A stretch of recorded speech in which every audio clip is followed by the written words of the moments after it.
एक तरफ नेपाल समेत पूरी दुनिया की तस्वीरें काठमांडू और नेपाल के बाकी हिस्सों में जेनजी आंदोलन की तरफ। मंडे और ट्यूसडे को जो कुछ हुआ तस्वीरों के जरिए आप सब ने, पूरी दुनिया ने देखा। लेकिन इन्हीं तस्वीरों और इसी जेनजी आंदोलन की आड़ में कुछ मौका परस्त लोग कुछ और ही मौका ढूंढ रहे थे। नेपाल के इतिहास की सबसे बड़ी जेल ब्रेक का मौका।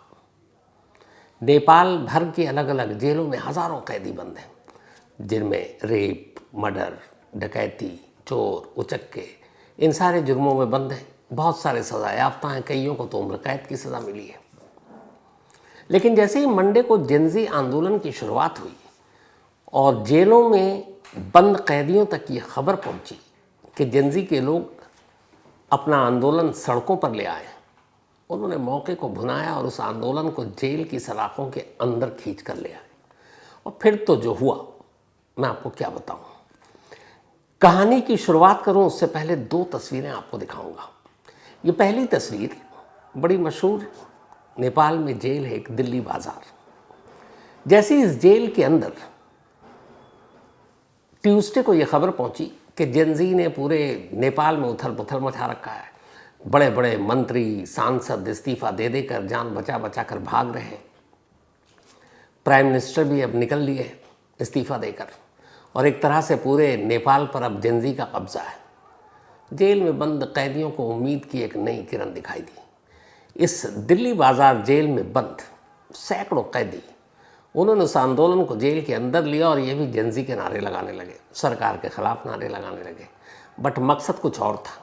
इसके बाद धीरे धीरे जेल प्रशासन पर इन्होंने ऐसा धावा बोला। पहले तो दिल्ली बाजार जेल को आग के हवाले करने की कोशिश की। बड़ी मुश्किल से जेल स्टाफ ने हाथ पैर जोड़ा, कहा भाई ऐसा मत करो। फिर उन्होंने कहा कि तुम जाओ, हम नहीं रोकेंगे। जेल का दरवाज़ा ही खोल दिया।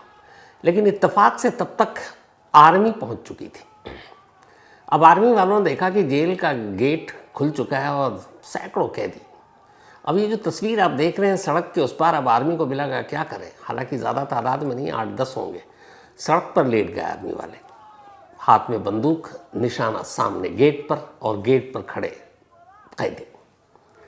कुछ कैदियों के साथ और आर्मी वाले उन्हें समझा रहे हैं भैया वापस चले जाओ, और गेट से बाहर आओगे तो फिर गोली मारेंगे। अब आर्मी वालों की तादाद कम, क्योंकि पूरा नेपाल सुलग रहा था। इधर कैदियों की तादाद सैकड़ों में, गेट के अंदर और अंदर। थोड़ी देर तक ये सब कुछ चला। फिर नेपाली आर्मी को भी लगा कि बहुत ज़्यादा देर तक यहाँ कुछ कर नहीं पाएंगे। गोली चला दी तो 10, 12, 15, 20, 100 कैदी को गोली लगेगी। उनके पीछे जो पूरा रेला आएगा वो क्या करेगा। तो कुछ वक्त तक तो डराने धमकाने की कोशिश की, लेकिन फिर लगा नहीं। जैसे नेपाल के पार्लियामेंट, नेपाल का supreme court, prime minister office, Singh Darbar, धीरे धीरे हर जगह पर कब्जा हो चुका था। आर्मी वालों को लगा अक्लमंदी यही है कि भाई इनको छोड़ दो, जान रही तो बाद में पकड़ लेंगे। उसके बाद आर्मी वाले वहाँ से चले जाते हैं और ये कैदी आराम से खुले दरवाजे से सैकड़ों की तादाद में बाहर, और बाहर निकलने के बाद अब जेनजी के समर्थन में और सरकार के खिलाफ मुर्दाबाद के नारे शुरू हो जाते हैं। ये पहली तस्वीर थी। दूसरी तस्वीर एक कपिलवस्तु जेल है, ये वहाँ की है। यहाँ भी ऐसा लग ही नहीं रहा कि जेल में कोई पहरेदारी है या कुछ है। हर एक को अपनी जान प्यारी है। आराम से जेल से गेट खुला और कैदी कतार में अब बाहर आ रहे हैं। बाहर निकलते हैं और उसके बाद अलग अलग रूट पर फैल जाते हैं। उसके बाद वो भी आंदोलनकारियों में शामिल हो जाते हैं। फिर पता ही नहीं चलता है कौन कैदी है, कौन जेनजी है, कौन शरीफ है, कौन बदमाश है। अब एक तीसरी तस्वीर आपको दिखाता हूँ। ये तो दो हो गई जो कैदी इस आंदोलन के नाम पर निकल लिए। एक नेपाल के एक्स डिप्टी प्राइम मिनिस्टर हैं, मतलब पूर्व प्रधानमंत्री, और इनका नाम है रवि लमिछने। अप्रैल में इनको अरेस्ट किया गया था। कुछ कोऑपरेटिव स्कैम के नाम पर करंट सरकार जो थी ओली, उनके साथ बन नहीं रही थी, तो उन्होंने इस पर इल्ज़ाम लगाया और उठाकर इनको जेल भेज दिया। अब जैसे ही ये मंडे और ट्यूसडे को आंदोलन शुरू हुआ, बहुत सारे जेनजी रवि के भी फैन, जेल तक आप बात पहुंची। अब जेल वाले वहाँ भी घबराए कि भैया कहीं यहाँ जेनजी वाले ना आ जाएं, जिन्होंने पार्लियामेंट नहीं छोड़ा, प्राइम मिनिस्टर ऑफिस नहीं छोड़ा, सुप्रीम कोर्ट नहीं छोड़ा, फिर यहाँ क्या कर लेंगे। तो उन्होंने हाथ जोड़ा, उन्होंने कहा रवि साहब, एक्स डिप्टी प्राइम मिनिस्टर, आप चले जाइए, जब हालात ठीक होंगे, मन करेगा तो वापस लौट आइएगा। उसके बाद ये निकलते हैं वहाँ से बाकायदा रैली के साथ, और एक्स डिप्टी प्राइम मिनिस्टर। कोई पत्रकार नेपाल का वहाँ पूछता भी है तो कहते हैं कि देखिए, हमें तो अभी जबरन बाहर भेज दिया गया है, क्योंकि जेल में भी हालात ठीक नहीं है, जैसे ही सब ठीक होगा मैं वापस लौट आऊँगा। तो ये सब नेपाली मीडिया के सौजन्य से ये तस्वीरें आपको दिखा रहा हूँ। तो ये तो 3 तस्वीरों की बात हो गई। अब आइए असली कहानी पर। जैसे ही मंडे को जेनजी आंदोलन शुरू हुआ और काठमांडू की सड़कों पर कोहराम मच गया, और ट्यूसडे होते होते लगभग पूरा कंट्रोल जेनजी के हाथ में, सरकार नाम की कोई चीज़ नहीं, प्राइम मिनिस्टर भाग चुके हैं, सांसद मंत्री इस्तीफा दे रहे हैं, एक्स पीएम और बाकी मंत्रियों के घर पर धावा बोला जा रहा है। तो इस आंदोलन की खबर अब जेल के अंदर तक पहुंची। कैदियों को इस अवसर में एक मौका दिखाई दिया। उन्होंने भी कहा कि चलो सरकार मुर्दाबाद, होली मुर्दाबाद, करप्शन ये वो, और जेनजी जिंदाबाद, हम उनके सपोर्ट में, और उन्होंने नारे लगाने शुरू कर दिए। अब उसके बाद धीरे धीरे नेपाल के अलग अलग जेलों में ये आंदोलन पहुंच गया, और अब तो jail staff, jailer, security guard, इन सब की हालत ख़राब। 25 ऐसी जेल नेपाल के अंदर जिसने इस आंदोलन की हवा को अपने अंदर आने दिया, और फिर कैदी ने इस आंदोलन के नाम पर सवार होकर आराम से दरवाज़ा खुला और बाहर निकलते हैं। जो जेल ब्रेक की सबसे खूनी इंसिडेंट हुई वो थी बांके जुवेनाइल रिफॉर्म सेंटर। ये बच्चों का जैसे अपने होता है ना बाल सुधार गृह, तो वहाँ पे जो नाबालिग जिन्होंने क्राइम किया उनको रखा गया था, और इस सेंटर में कुल 228 नाबालिग बच्चे अलग अलग जुर्म के मामले में बंद थे। अब इन बच्चों तक भी पहुंचा। अब ये भी उसी जेनजी वाले की सोच सारी की जेनजी है तो अब मतलब अपना ही है, अब सब कुछ बदल गया नेपाल में, क्या क्राइम व्राइम। इन्होंने कहा कि चलो मौके को भुनाते हैं। अब इन्होंने भी अंदर जेनजी का सपोर्ट शुरू कर दिया, और उसके बाद देखते ही देखते जेल स्टाफ और गार्ड पर टूट पड़े।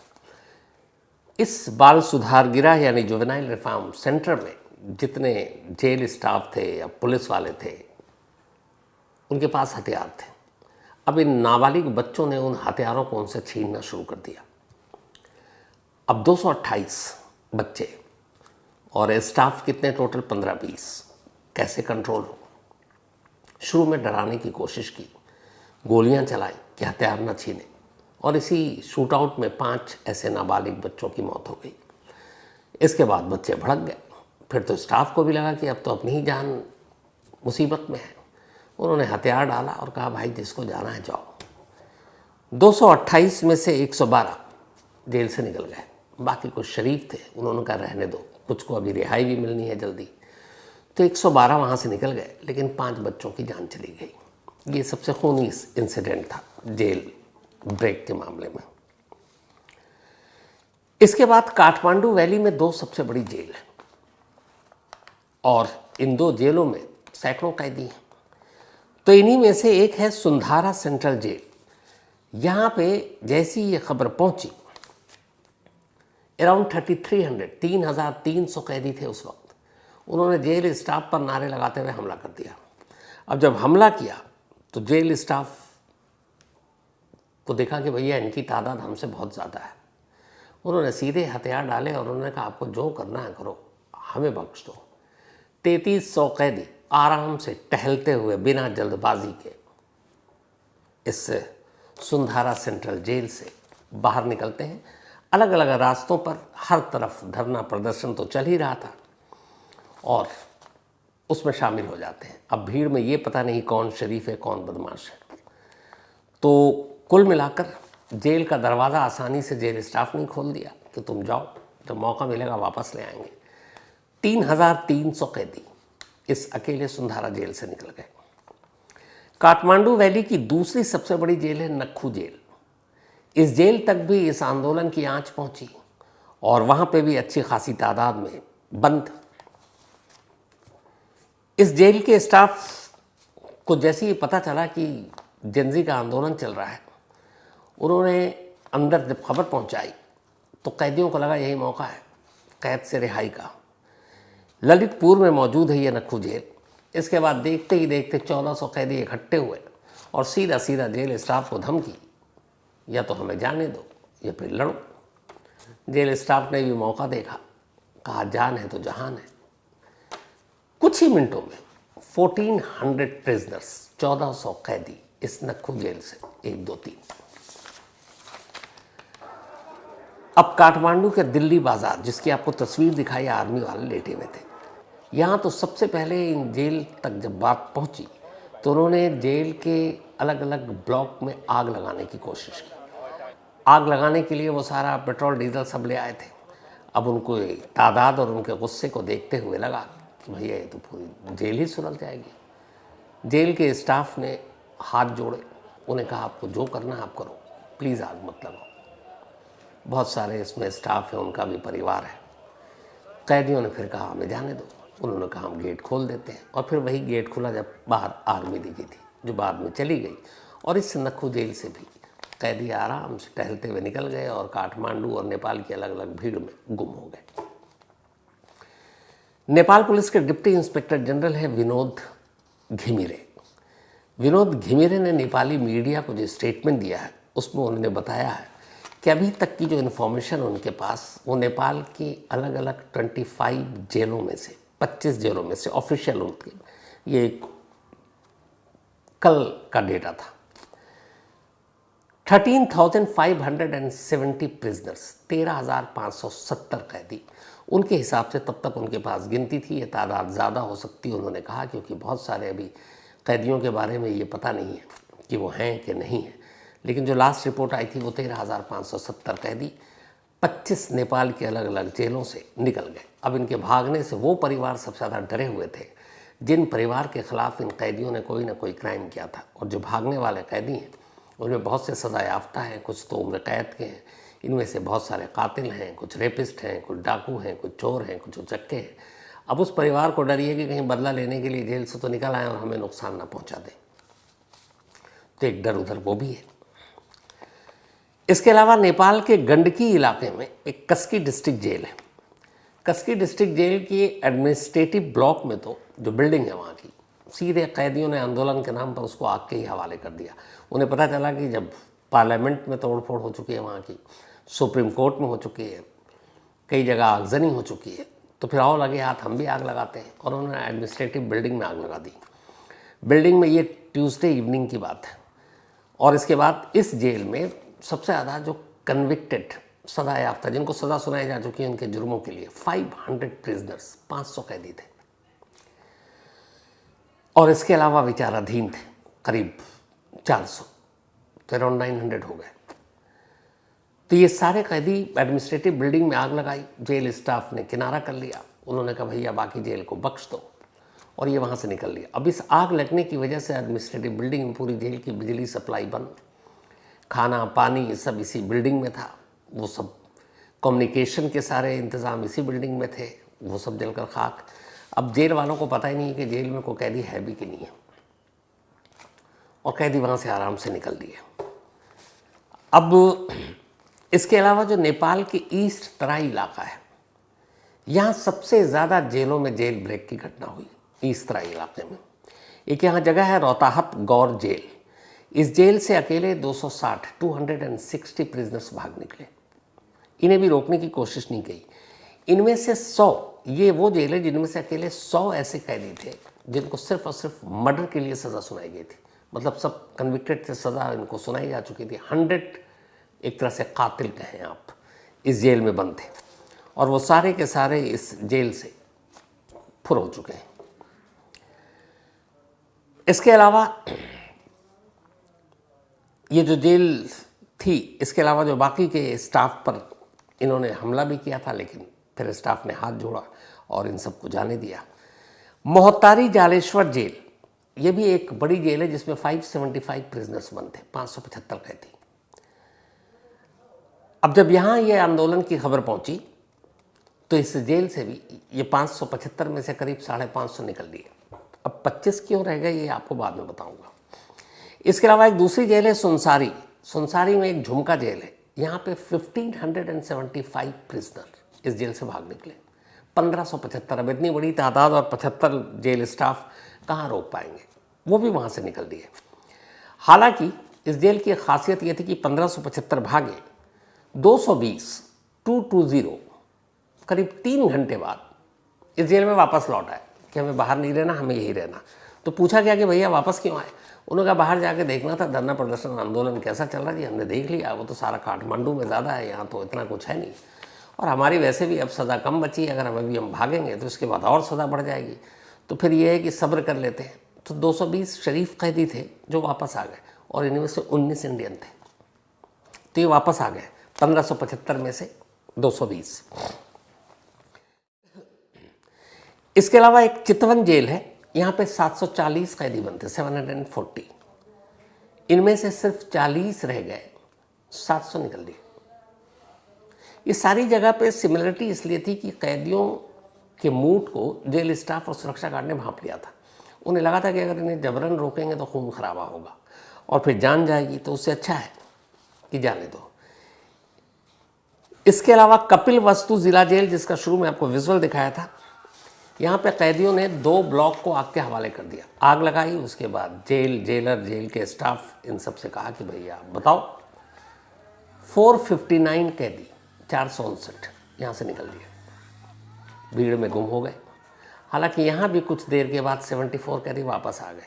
तो ऐसा नहीं है हर कैदी बदमाशी है, बहुत सारे शरीफ उनकी भी अभी, बहुत सारे का ईमान अभी जागा हुआ है। वेस्टर्न हिल्स नेपाल का जो है, वहाँ के जेलों से भी कैदियों के भागने का सिलसिला ऐसे ही जारी रहा। पर्वत जेल में 99 कैदी थे, ये बहुत छोटी जेल है, इनमें से 86 निकल लिया। मतलब 9 और 4 13 शरीफ थे, उन्होंने कहा हम नहीं जाएंगे, तुम निकल लो, शायद उनकी सज़ा भी कम थी। इसके अलावा एक बांके डिस्ट्रिक्ट जेल है यहाँ पर, यहाँ से 436 436 कैदी भाग निकले। कैलाली जेल 612 कैदी निकल भागे, इन्हें भी रोकने की किसी ने कोशिश नहीं की। कंचनपुर जेल है एक, इसमें 501 कैदी थे, 501, 478 निकल लिए। बाकी के 23 शरीफ कैदी थे, उन्होंने कहा हम नहीं जाएंगे, आप लोग जाओ, तो वो वहीं रुक गए। इसके अलावा एक दादिल धुरा जेल है, यहाँ पे 85 कैदी निकल लिए। दोती जेल है, यहाँ से 62, बैताड़ी जेल है, यहाँ से 124, और मकवानपुर जेल से 260 कैदी, ये सब निकल लिए। सिंधूरी जेल में कैदियों ने तो जेल का मेन गेट ही तोड़ दिया पूरा, उन्होंने कहा खोलेंगे भी नहीं, तोड़ेंगे, पूरा तोड़ दिया। अब गेट पे दरवाज़ा ही नहीं, उसके बाद कहा कि आओ भाइयों निकलो, चलो आंदोलन करते हैं। और इस गेट को तोड़कर 500 कैदी निकल लिए, किसी ने नहीं रोका। अब इस तरीके से अलग अलग 25 जेलों से करीब 15,000 कैदी, जिनमें खूंखार कैदी भी हैं, कुछ कम सज़ा वाले हैं, कुछ ज़्यादा सज़ा वाले हैं। नेपाल की जो प्रिजन मैनेजमेंट डिपार्टमेंट के डायरेक्टर जनरल हैं, उनका नाम है लीला प्रसाद शर्मा। इन्होंने ये बताया है कि अभी तक जितने कैदी भागे हैं, अब ये कैदी समाज के लिए भी खतरा है, क्योंकि इसमें से बहुत सारे हीनियस क्राइम में पकड़े गए थे। तो उन्होंने कहा कि नेपाल की आर्मी, आर्म्ड पुलिस फोर्स और नेपाली पुलिस, इनको कहा गया है कि इस आंदोलन से हटकर आप सिर्फ इस स्पेशल ऑपरेशन पर लगें, और जितने अलग अलग जितनी जेलों से ये कैदी भागे हैं उनको वापस पकड़कर जेल में डालें। साथ ही नेपाल एडमिनिस्ट्रेशन ने इन कैदियों से अपील भी की है कि आप लोग अपनी मर्ज़ी से वापस आ जाइए, धरना प्रदर्शन से मन भर गया हो तो अब सब कुछ ठीक है, तो आएंगे तो आपको एक्स्ट्रा सज़ा नहीं काटनी पड़ेगी, नहीं आएंगे तो फिर एक्स्ट्रा सज़ा काटनी पड़ेगी।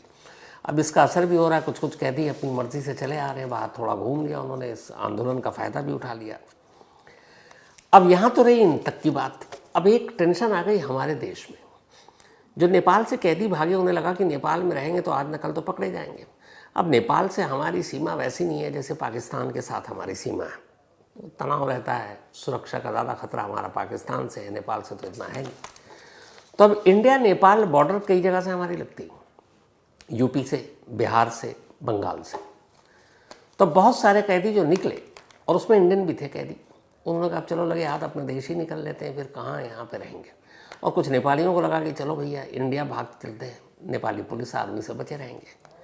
अब हमारे यहाँ जो है सशस्त्र सीमा बल SSB, जो भारत और नेपाल बॉर्डर पर जिनकी ड्यूटी लगाई जाती है, नेपाली अथॉरिटी से इनको ही पता चला कि भाई शरीफ लोग तो छोड़ो, बदमाश भी जेल से निकल कर भाग गए हैं, तो ज़रा इन पर नज़र रखिए।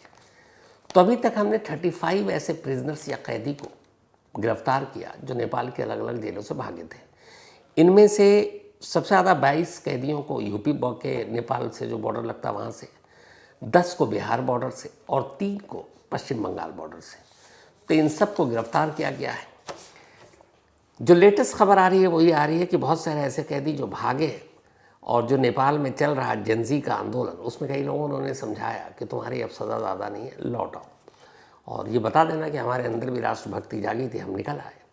लेकिन जो खूंखार कैदी जिन उम्र कैद की सज़ा मिली है उनको पकड़ना बड़ा चुनौतीपूर्ण है, चैलेंजिंग है, क्योंकि उन्हें पता है कि अगर पकड़े गए तो पूरी ज़िंदगी जेल में कटेगी और ये मौका अच्छा है, आंदोलन के नाम पर निकल लो और मौका मिले तो नेपाल से ही निकल लो। तब खतरा पड़ोसी देशों के, उनमें से एक हम भी हैं कि ऐसे कातिल, ऐसे रेपिस्ट, ऐसे डाकू, ऐसे चोर उचक्के, ऐसे सज़ा याफ्ता मुजरिम सीमा पार करके भारत में न घुसे, और ऐसे कई घुस चुके हैं ऑलरेडी, कुछ तो पकड़े गए। लेकिन अब भारत नेपाल सीमा के बारे में मैंने आपको बताया कि बहुत सख्ती नहीं होती है और अपने यहाँ पासपोर्ट वाला भी लेना देना है नहीं, तो बहुत सारे नेपाली वैसे भी वहाँ से आए हैं और उनको लेके हम थोड़ा सा लीनियन व्यू भी रखते हैं। तो लेकिन ये अब टेंशन है कि 15,000 कैदी भागे हैं। नेपाल के इतिहास में जेल ब्रेक की इससे बड़ी घटना कभी हुई नहीं। तो 15,000 कैदी में से कुछ भी अगर भारत का रुख करते हैं तो हमारे लिए कानून व्यवस्था, लॉ एंड ऑर्डर के लिए एक चुनौती है। तो उम्मीद यही है कि तो ये कैदी जेनजी जिस नेक मकसद से आंदोलन चलाया भ्रष्टाचार के ख़िलाफ़, भाई भतीजावाद के ख़िलाफ़, तो उसी के तहत ये लोग भी थोड़ा बदलें, सुधरें और जो बाहर आ गए हैं वो वापस जेल जाएं।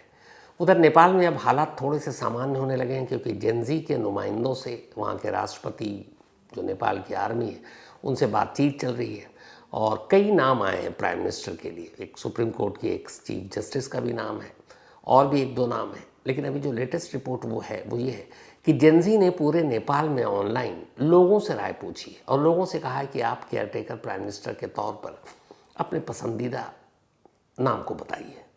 तब ऑनलाइन में जिसके नाम पे ज़्यादा वोट पड़ेगा, जो ज़्यादा सबसे पसंदीदा होंगे, उनको शायद केयरटेकर प्राइम मिनिस्टर की भूमिका दी जाएगी तब तक के लिए, जब तक के लिए नेपाल फिर से ढर्रे पर नहीं लौट आता और वहाँ एक चुनाव, हालांकि चुनाव में भी अब बहुत सारी चीज़ें पलटने की, बदलने की जेनजी मांग कर रही है और उनका ये भी एक अहम मांग है कि जो बहुत बुज़ुर्ग और 70-70 साल के लोग राजनीति में हैं, कुर्सी के लालच में चिपके रहते हैं, ऐसे लोगों की जगह नौजवानों को आगे आना चाहिए। नौजवान इस देश को चलाएंगे तो उनका विज़न भी ज़्यादा बेहतर होगा आज के दौर के हिसाब से। तो ये सारी चीज़ें हैं, आने वाले वक्त में देखने को मिलेगा कि जेनजी की कितनी मांग पूरी होती है। और नेपाल की राजनीति में जो सबसे बड़ी चीज़ है जिसके लिए ये सब कुछ हो रहा है कि वाकई कोई बदलाव आएगा, कोई सुधार आएगा, क्योंकि 17 सालों में तो अभी तक मायूसी हाथ लगी है। 13 सरकारें आई और गई और कोई भी ऐसी सरकार नहीं थी जिस पर करप्शन या भ्रष्टाचार के इल्ज़ाम न लगे हों। तो उम्मीद यही, अगर नई जनरेशन हो, जेनजी हो, नई सोच के साथ पढ़े लिखे लोग नए विज़न के साथ नेपाल की हुकूमत पर काबिज होते हैं तो इसमें कोई शक नहीं कि नेपाल तरक्की भी करेगा, नेपाल आगे भी जाएगा। और एक पड़ोसी होने के नाते हमेशा ये ज़रूरी है कि हमारा पड़ोसी अगर अच्छा है, खुश है, खुशहाल है, तो फिर समझिए आप भी खुश हैं, खुशहाल हैं।